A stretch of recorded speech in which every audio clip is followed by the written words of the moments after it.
You're listening to Iron Sharpens Iron with Latresse Cooke.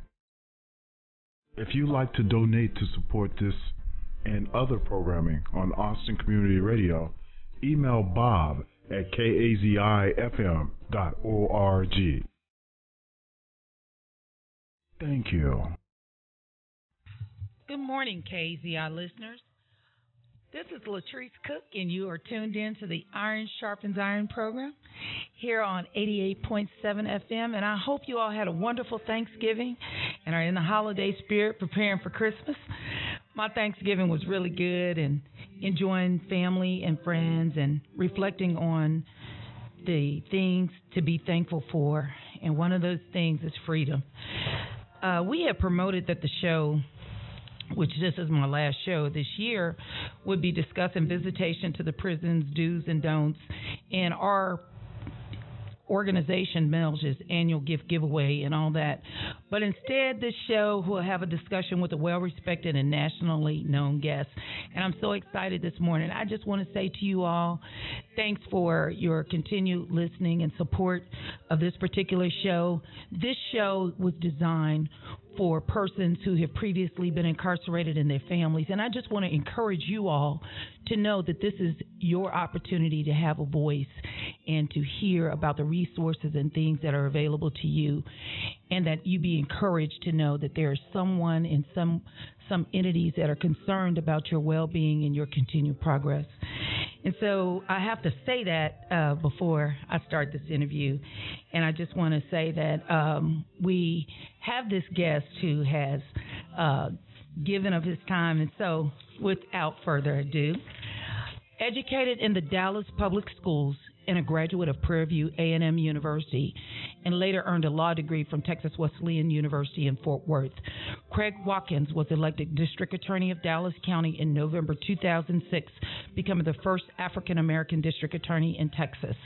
District Attorney Watkins has created safer communities for Dallas County families and businesses. He has implemented innovative programs ranging from utilizing new DNA technology to catching repeat offenders to establishing gang prevention units in order to help reduce the crime rate in Dallas. Watkins' internationally recognized conviction integrity program uses DNA technology to put the guilty in prison where they belong. During the past 4 years, Watkins' steadfast commitment to the integrity of the criminal justice system in Dallas has garnered national and international attention. Under Watkins' leadership, the Dallas County DA's office has achieved a 99.4 conviction rate and has focused on protecting the most vulnerable in our society. His conviction integrity unit has reviewed more than 300 cases and helped free 33 wrongly convicted inmates. Mr. Watkins has received numerous awards for his conviction integrity unit and was named Governing Magazine Public Officials of the Year in 2008. Mr. Watkins has also appeared on several national shows, appearing on major networks, Fox News Channel, MSNBC, CNN, Nancy Grace, The View, and even Oprah, to name a few. He just recently appeared on the national CBS early morning show when they loaned back Jack Ruby files to the JFK Museum in Dallas for the first time. He is a husband and a father of 3, and he is our guest this morning on the Iron Sharpens Iron program. Good morning, Craig Watkins, and welcome. Good morning. Thanks for having me. I want to kind of jump right into the questions, and I want to let the callers know that you are able to call in to 512-836-2887 as our interview progresses.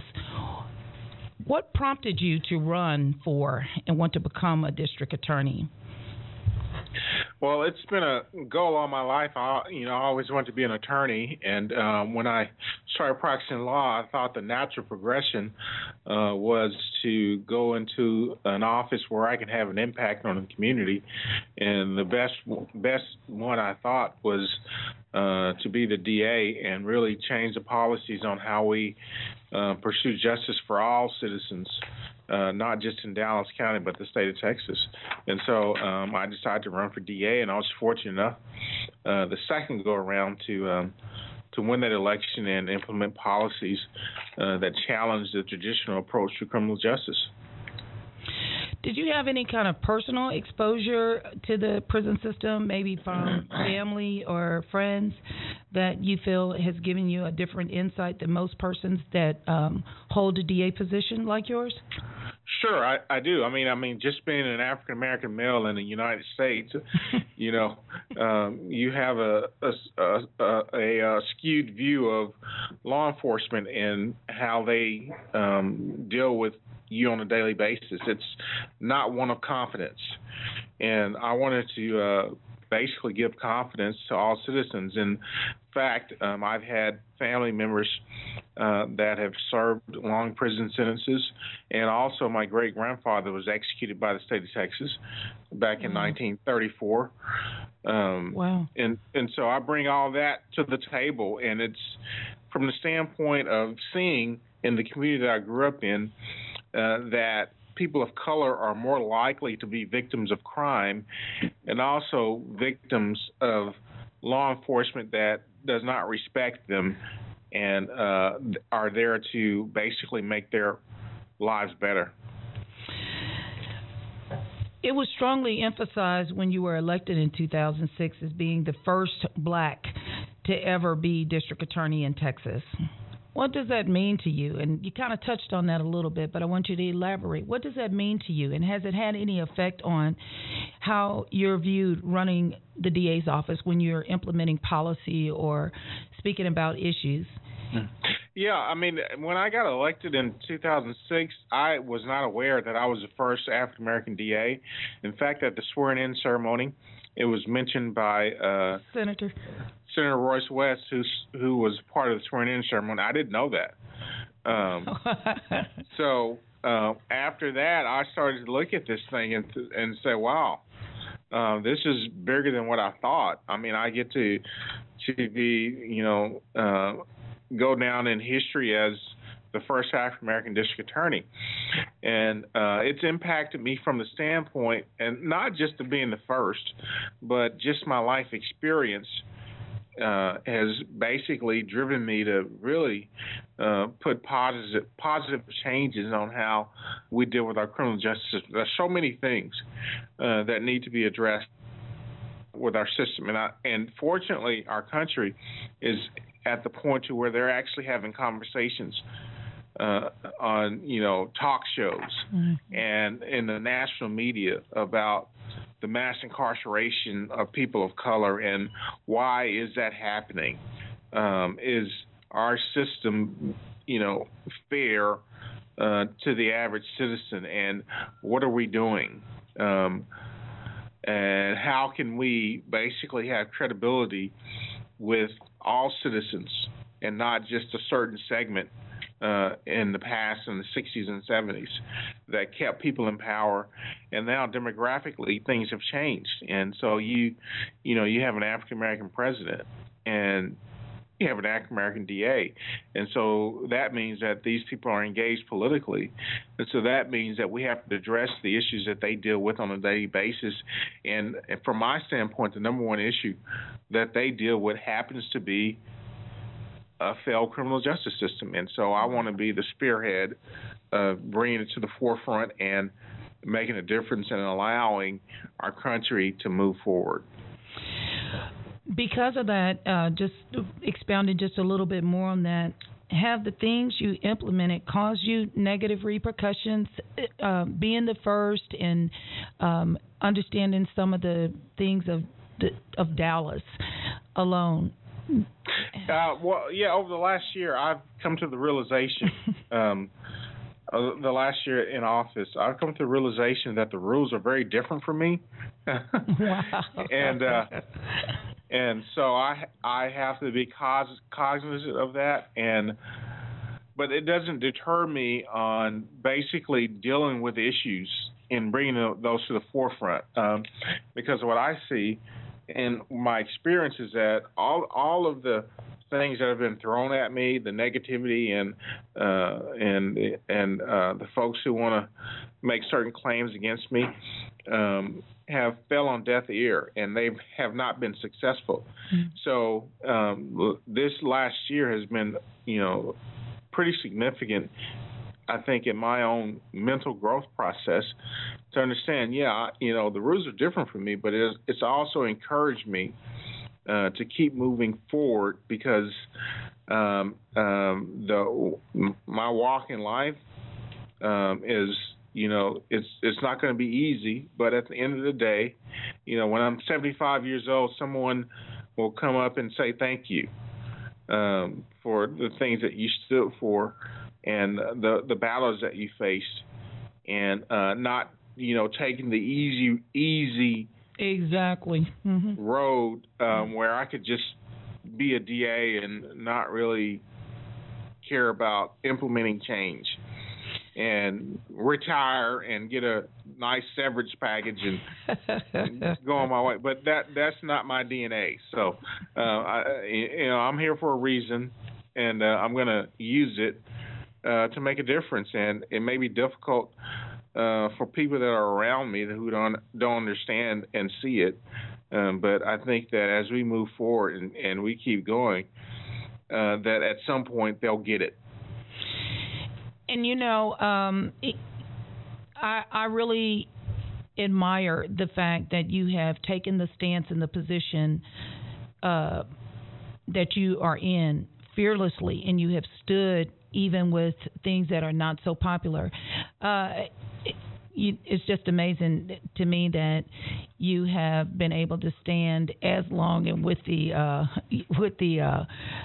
integrity unit that has just really raked havoc on some things here in Texas and exposed some things in Texas. And we're just really happy for that. You are tuned in to the Iron Sharpens Iron show. I am Latresse Cooke, your host, and with guest Craig Watkins, District Attorney for Dallas County. We are going to have to take a minute and go to a break, and we'll be right back with you. Support for KZI is provided by Sharpens Carpet Cleaning. Sharpens Carpet Cleaning cleans residential and commercial carpets using the deep steam cleaning method. They inspect your carpet to determine your needs and will move some furniture and return it after they clean. Sharpens is fully insured and bonded, and they use biodegradable carpet cleaning products which are good for the environment. After the job is finished, your carpet is inspected to ensure your satisfaction. They also clean tile and grout, upholstery, and dryer vents.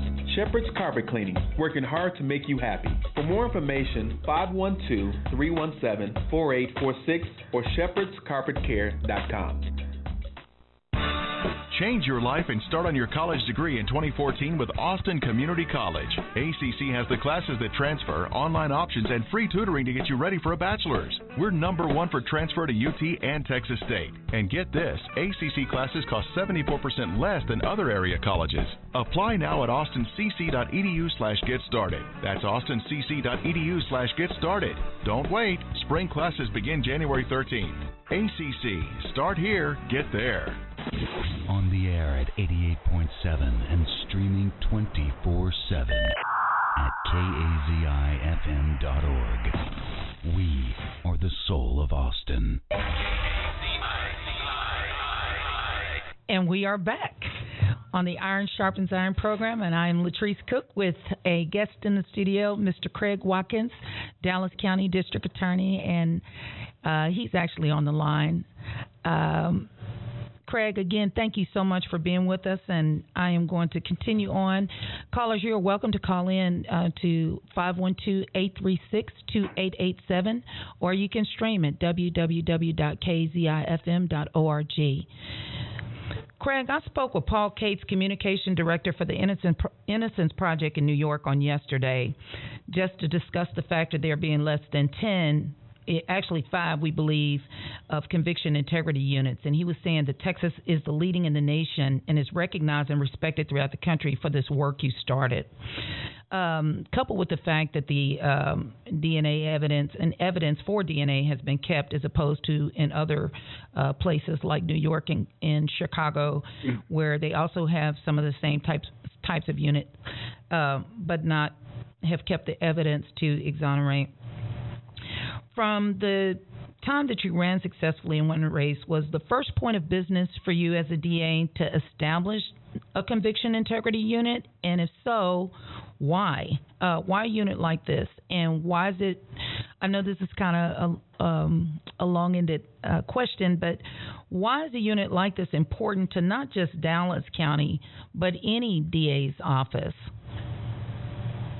Well, when you're dealing with criminal justice issues, we have to impanel citizens from the community.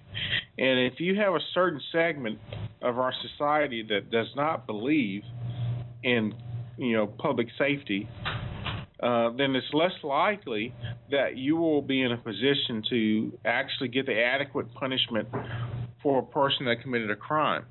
And so my whole thought process was, look, I come from a community that just does not trust law enforcement. Mm-hmm. I mean, and when I first became a lawyer, you had to be a registered voter to actually participate on a jury. And some years later, they changed that. All you had to do was have a driver's license. So that basically integrated the jury pool. And so you had all these diverse people that would come down and serve on juries. And you saw a drop-off of, the conviction rate within the Dallas County District Attorney's Office. And I think it was because people just didn't trust the system. Mm-hmm. And so in order for us to bring that trust back, we had to basically look at these legitimate claims of innocence.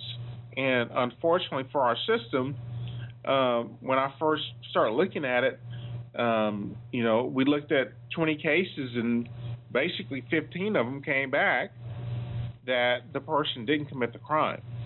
And so there's some legitimacy to the claim that I didn't commit a crime and I'm in prison for something I didn't do. And I think as we move forward, if any DA does not recognize the fact that we have a problem, then they may be the problem. We need to basically take a closer look at how we dispense justice in this country and not protect faulty convictions. Have you experienced, just for speaking out and actually developing a unit like this from other, because I know you've been all over the country, people have called to sing your praises in many ways, and also to find out about this particular section of the DA's office, because I think that what people don't realize is that, it's larger than just this one little piece, but this has really given you a lot of national recognition because it's innovative for sure, something that just hadn't been done. And if it had been done, it hadn't been so grandiose as it is with you, as it is with your office, because, of course, you brought some things to light that people had already known was existent. Has this caused you, just with your colleagues, any kind of standoffishness, if you will, by them and their inability to embrace you and this particular thing? Yeah, I'll give you a perfect example. In 2008, I was invited to speak to all the elected DAs throughout the state of Texas. I did that speech, and I talked about and I challenged them to basically change their approach and how they pursue justice, and the fact that there are people that have been convicted for things they didn't do. And people were walking out of the room. Fast forward to 2013, the same conference. They had a person that was wrongfully convicted who spent over 20 years in prison for a crime he didn't commit. And that person came, and he was the keynote speaker. They gave him a standing ovation. Wow. And so, obviously, yeah, I've had to deal with folks that are in my profession who are elected that saw me as an aberration. I think initially I was an aberration because I was African American, and then I became an aberration because I took seriously claims of innocence. And so, it's a struggle. And so, for us to move forward, I think I got to continue to struggle, and for me personally, I think I need to put aside some of the slights and some of the issues I've had to deal with on a personal level with individuals who just don't get it. It is quoted, under your leadership, the Dallas County DA's office has achieved a 99.4 conviction rate and is focused on protecting the most vulnerable in our society by locking up sex offenders and child predators. Mr. Watkins, your office has a 99.4 conviction rate. This means to me that you're tough on crime, yet your office is the leading in the nation on exoneration. Isn't this kind of a mixed message? Hey, don't use that word tough on crime. I mean, you're taking us back to the 80s. And okay. Willie Horton and the whole presidential campaign. No, this is not about being tough on crime. This is about being smart on crime. Wow. And so we're just being smart about it. And I think the smart approach is, hey, we're not here. And in the statute, our statute here in Texas, it basically defines the role of a prosecutor. And the first sentence is that a prosecutor is not there to seek convictions, but to seek justice. Mm-hmm. And I think if you look at any statute within any state, I think it says the same thing. And so I think we need to hold that dearly and basically seek justice. And when you do that, you become successful. That means that people believe in you. And what happened here recently, over the recent years, is that you have people that are not just from underserved communities or minority communities that have experienced a criminal justice system that didn't work for them. And so now we're in a position to take this message throughout the state of Texas and throughout the country because you have so many people that have a negative view of our criminal justice system over the last, 50 years. This was a question that was submitted to me. Police shootings in the African American community continue to cause conflict and mistrust. The Texas Penal Code Section 9.51 gives peace officers a lot of discretion.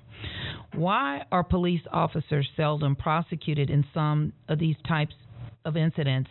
And how have you approached the concept of an officer feeling threatened and the notion of reasonable objective behavior being cited to justify these shootings? It's really hard to second guess police officers when they're in the heat of the moment. Mm-hmm. But I think it's a legitimate question when you see that police officers are not being held accountable when they take a person's life unfairly. And it's a difficult proposition for us to move forward on it. And something that we're proposing right now is to basically have an independent investigation, because traditionally you have police departments that investigate their own officers. Mm-hmm.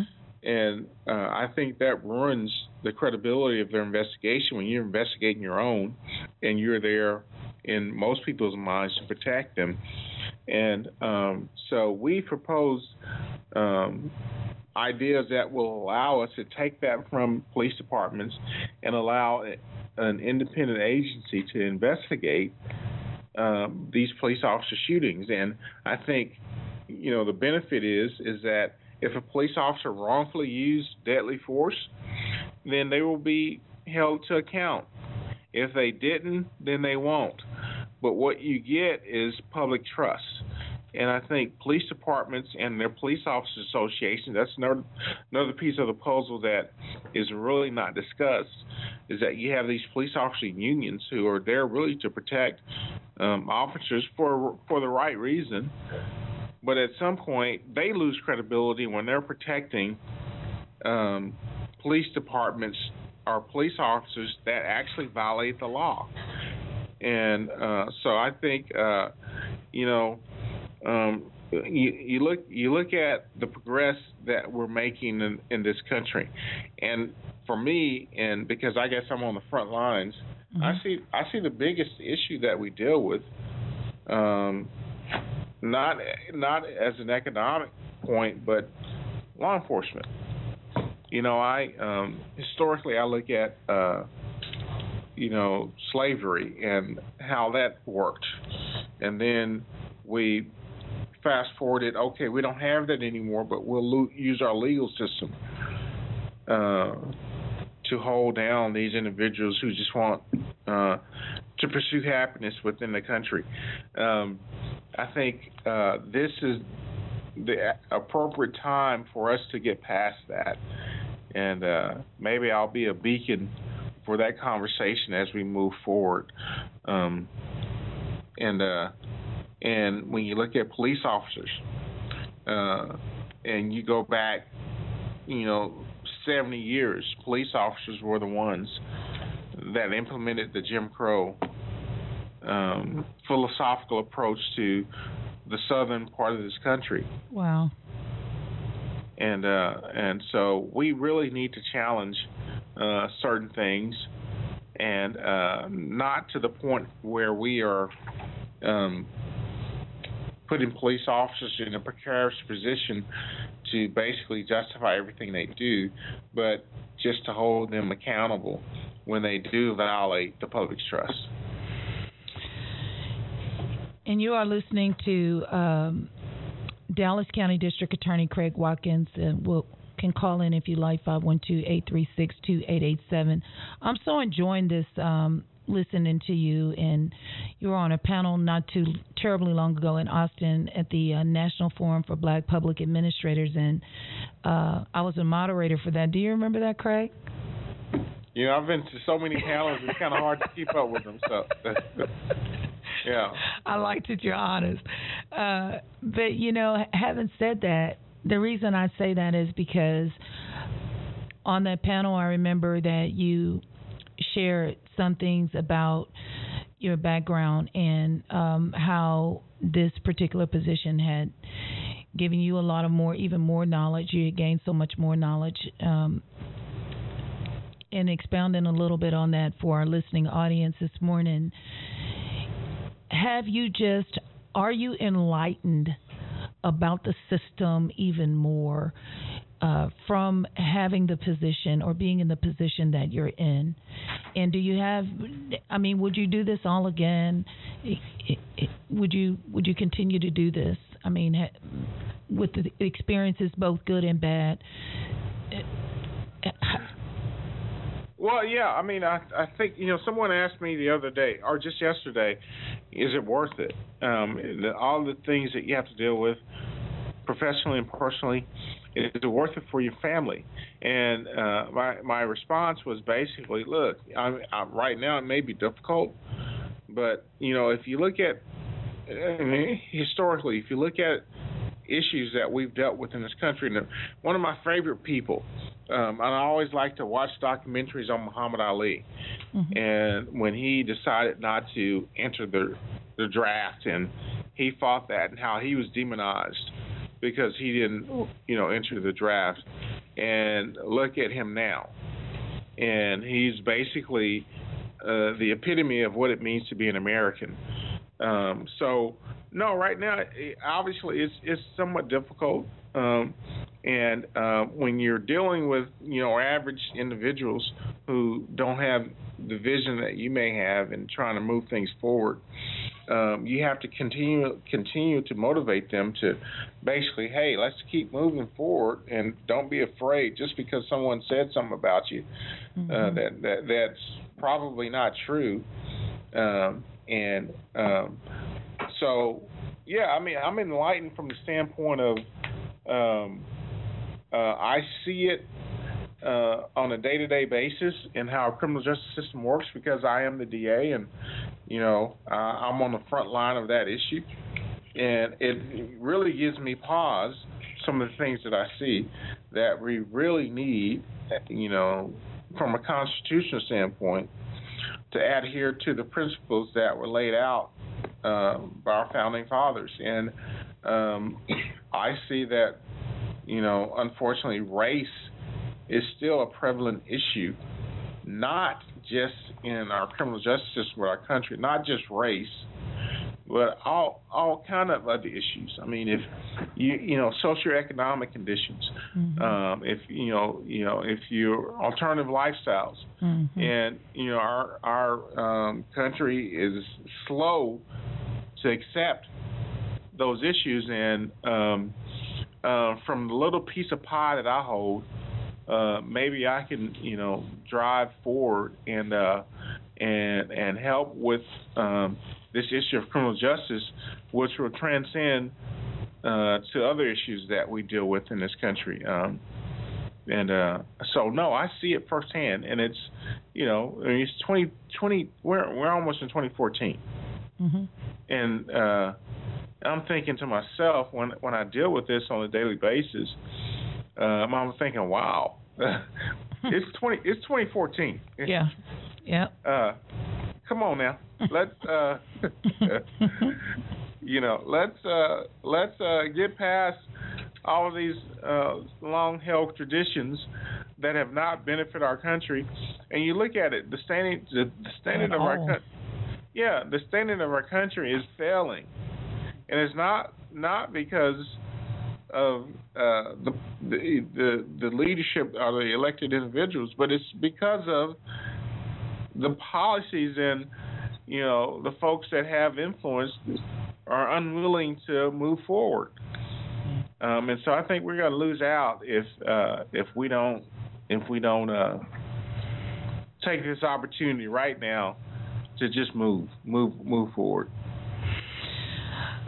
You and I have had this discussion about reentry and what that means to a person that has gone to prison coming back into the community.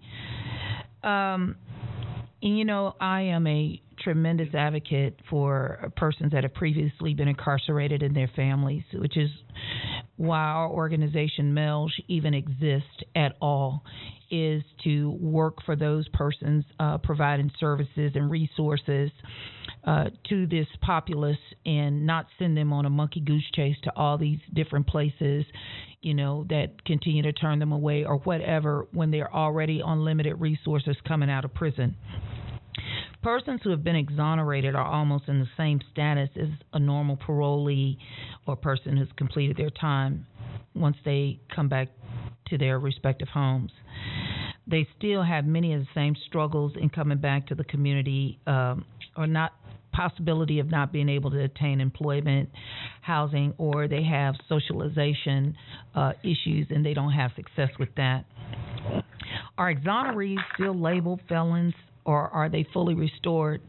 And how do you feel about reentry for or support for persons that maybe have been convicted and that are now, released? How do you feel about redemption for them?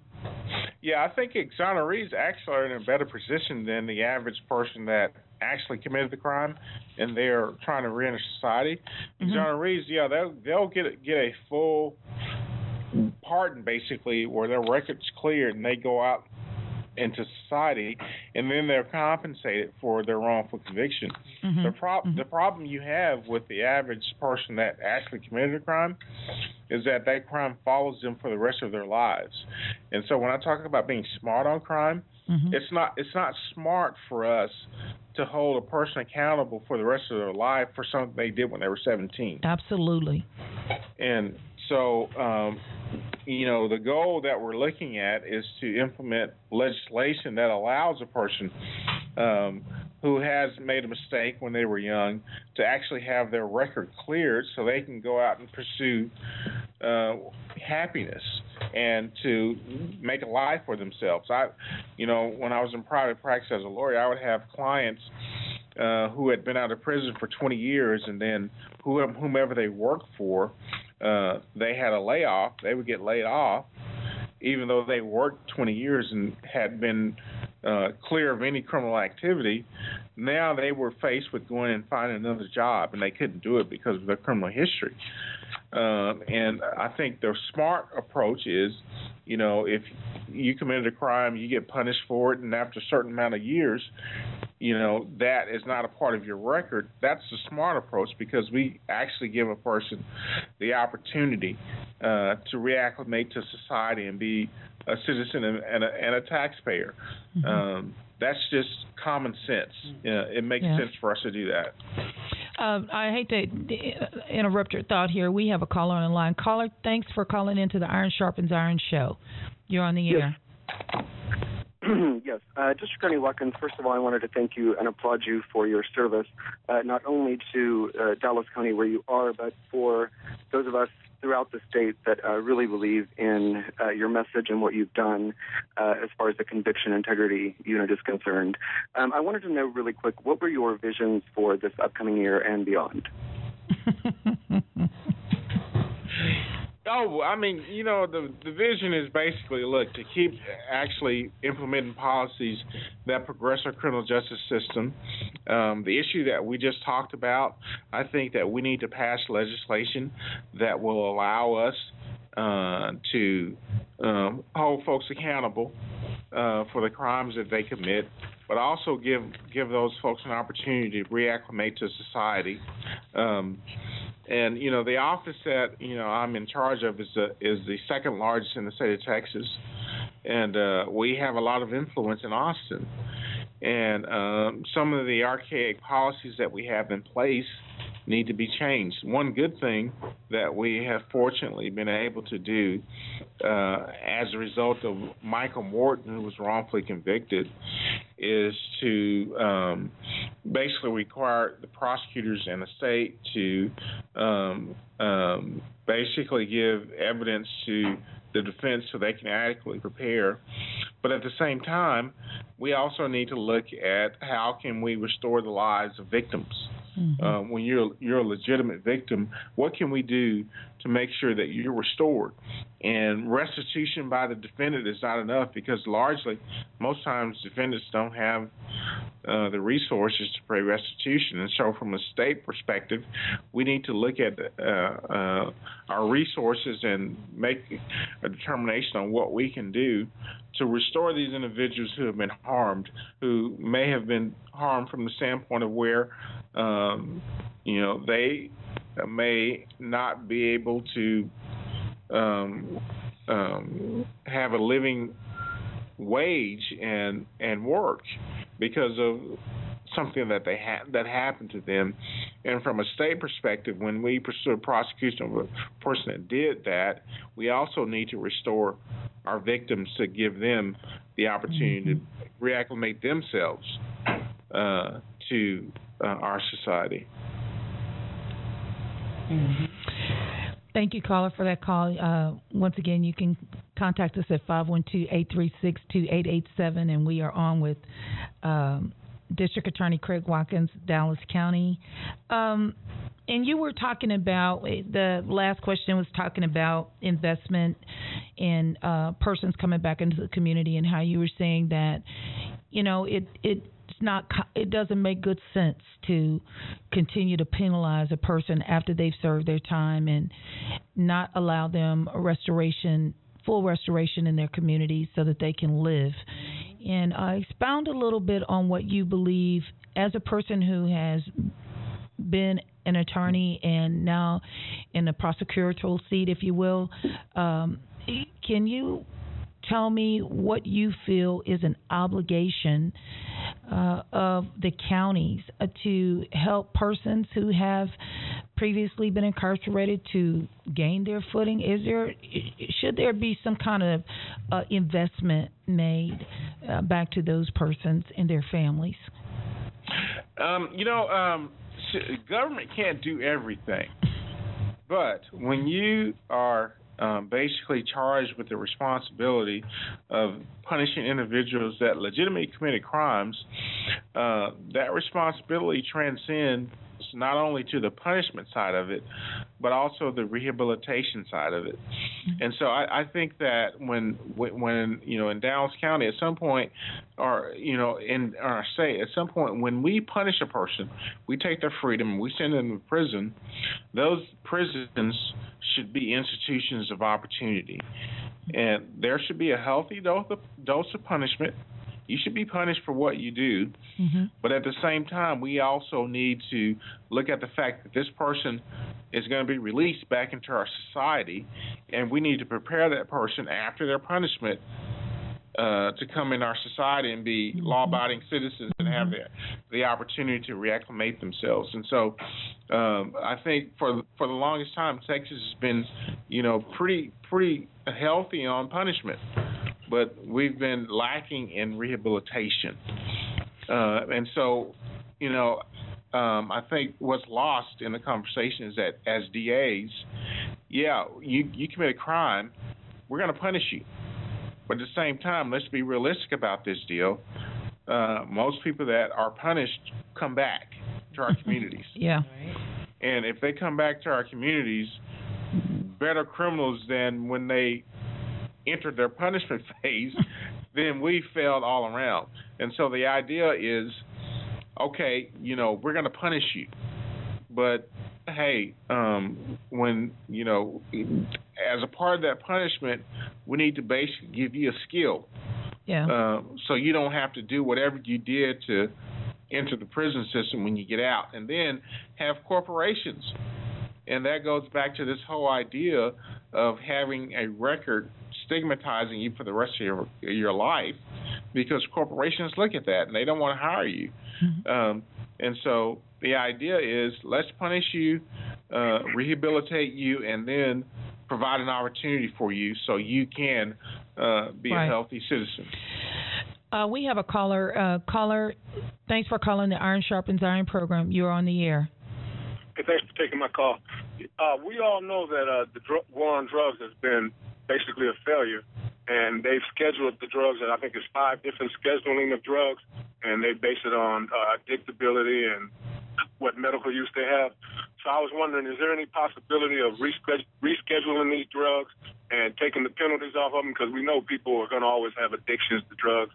So why not and we know the pharmaceutical industry is killing more people with their drugs than anything else.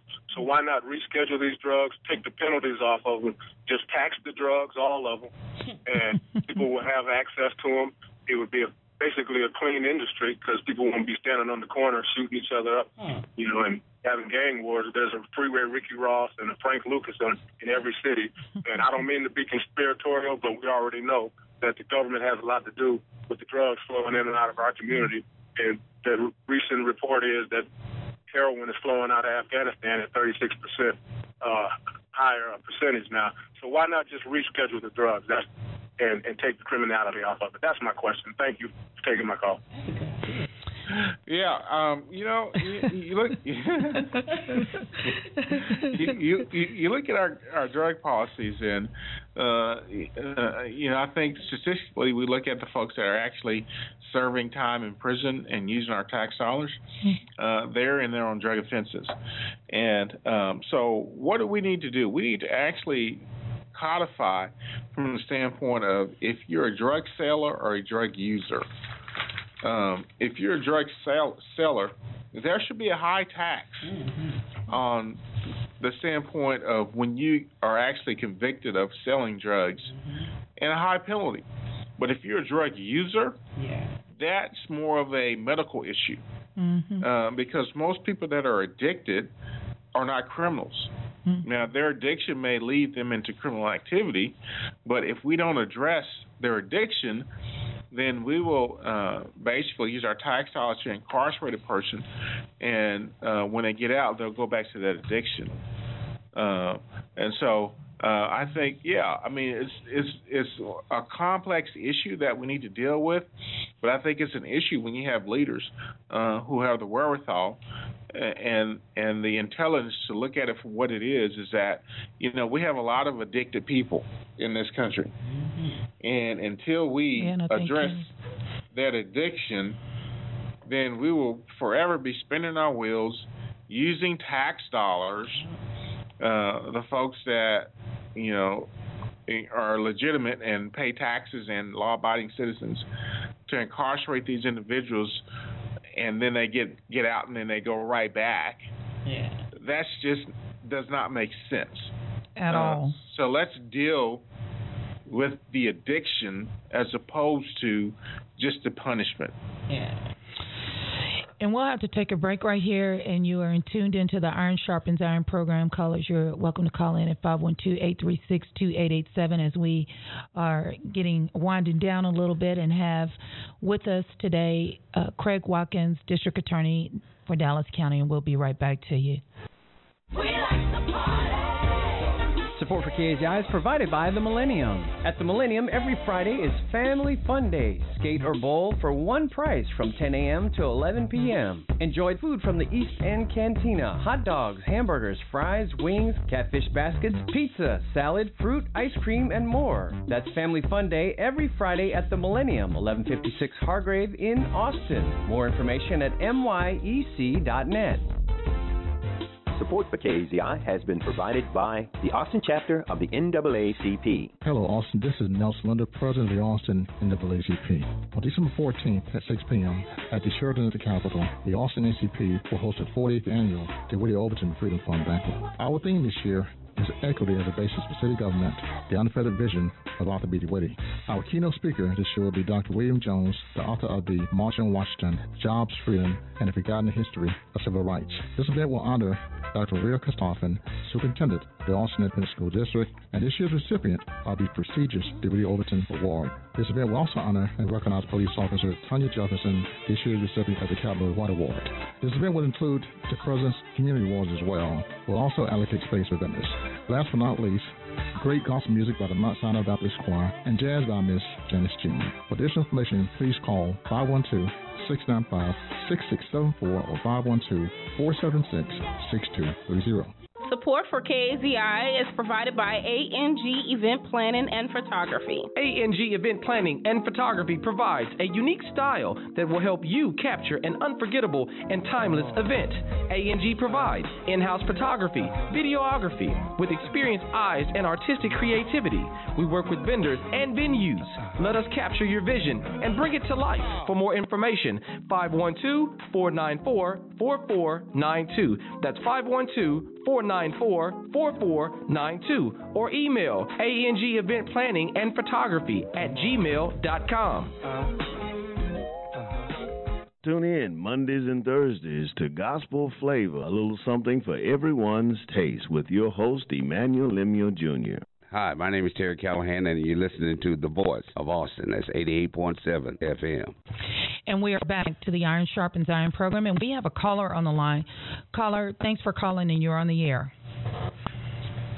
I was just calling. I just wanted to talk with someone about an incident that happened with my son. He's incarcerated, and it was so much went wrong with the case, and how, first-time offender, they called it, but they give him like 80 years. A young man that never been involved with the police at all. But, and then they slapped us with an all-white jury, and the judge and everything was just so racially. And I didn't mean to cut you off. What county did that happen in? In Travis County.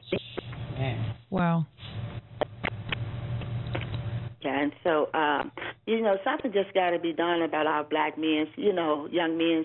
They make mistakes. They get, do things just like everybody else. But why is we getting 3 times the amount of time that someone else is getting just doing the same crime? That's a very good. Thank you, caller, so much for calling in. I'm going to let District Attorney Watkins respond to that. Also, just before you go offline, please, when this is over, if you would call our office, Melge, at 512-473-2424. Okay, hold on. Let me get that number again. 512 what? 473-2424. 473-2424. That's my office phone number, and if you would call and leave a message and with one of our staff to take your information, so we can talk to you later in district. Okay, I appreciate it. I've been trying to. I can't even pick you up in the car, and I can't pick you up in my home. Okay. But I had a couple of people call me and told me this is someone that I need to talk with. Okay, well, so I'll give your office a call. We appreciate. Thank you so much. We appreciate your call. And all right. Craig, can you address that? Just the sentencing for African American minority males and minorities, period, being excessive. Can you speak to that? Yeah, I mean, I think it's obvious that people of color get sentences that are much more punitive than you have that others receive. I think that's just a realistic question that needs to be answered. Why is that? I think how you address that is you elect more people that come from those experiences, and they will change it, as opposed to allowing it to continue forward. I'm not saying that if you commit a crime, you shouldn't be punished for it, but the punishment that you are given should be the same as anyone else. And I think it'll take a person that has experienced that to make sure that the punishment is fair.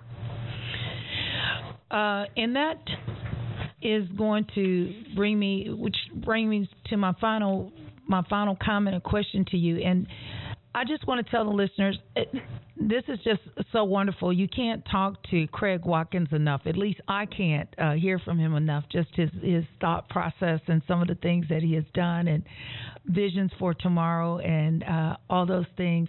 And I understand that you are in. Craig really is larger than life. He's a real tall guy, and I heard you have on your signature cowboy boots.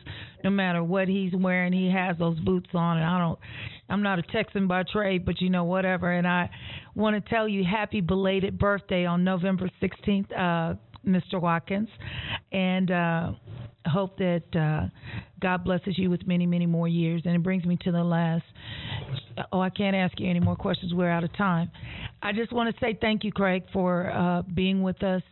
And I wish you and your staff a wonderful holiday season. And thank you so much for the work and the impact that not only you've had in Texas, but all across the country. Thanks for your heart and your courageousness and tenacity to keep it moving and keep it real for the people of your county and the state of Texas. Do you have any closing remarks? No, I just want to thank you for having me on your radio show. This is an opportunity for us to continue the message, and what you do is a testament to the community you live in, and I would encourage people to listen to your show. Thank you so much, and we'll talk to you again. Happy holidays to you. Thank you. And KZI listeners, you've been listening to the Iron Sharpens Iron program. This is my last show for this year. I thank you so much again for your support. I just want to give a shout out to many of whom I've established great relationships with, and acknowledging those persons that have helped us help others. Shout outs to the KZI volunteers, staff, and board: Nelson Linder, Kwesi Evans, Mark Ott, Mike McDonald, Anthony Snipes, County Judge Sam Biscoe, Yvonne Williams, State Representative Dukes, all those persons, Precinct 1, Justice of the Peace, and to my staff at Melch, thank you. My kids and family members who just keep my heart beating. I just appreciate you all allowing me the opportunity to help others. Can't say this enough. Doesn't matter what you drive, how much you make, where you live, or what you look like. If you don't give nothing to help somebody else, you haven't said much. We need to keep the views and opinions expressed throughout KAZI's broadcast today are not necessarily the views or opinions of KAZI's board, staff, sponsors, or volunteers. You're listening to Iron Sharpens Iron with Latresse Cooke. If you'd like to donate to support this and other programming on Austin Community Radio, email Bob at kazifm.org. Thank you.